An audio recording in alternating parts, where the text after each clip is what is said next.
So AI used to be the way in which we were going to pursue research into mind and brain. The thought was that the mind was to the brain pretty much the way software was to the hardware of the computer.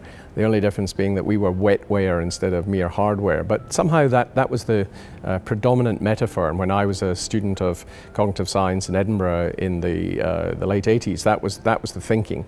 There we tended to think that what computers could do, that we could do, and perhaps better than we could do, were things like playing chess or calculating, maybe even having scripts for having conversations, what you would order in a restaurant. So there was a way in which it was very language-based. We were pursuing language-based AI, trying to work out how we could get a computer to understand human speech and interact with humans. And of course, if they did this very well, they would pass the so-called Turing test. You wouldn't know if you were behind a screen whether in typing your questions and getting responses you were talking to a person or computer.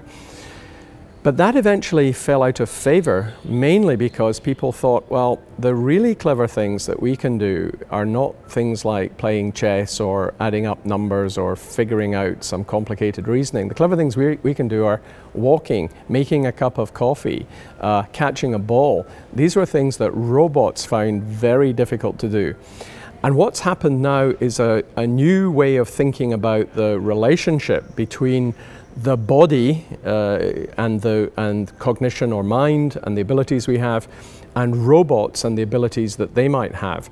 So instead of loading the robot with very, very clever rational thinking about the space that it's in and how it might use that space to perform activities, there are quick and dirty ways in which merely reacting to getting near to the edge of a surface and then recoiling from it allows a robot to move through a complicated building without bumping into anything.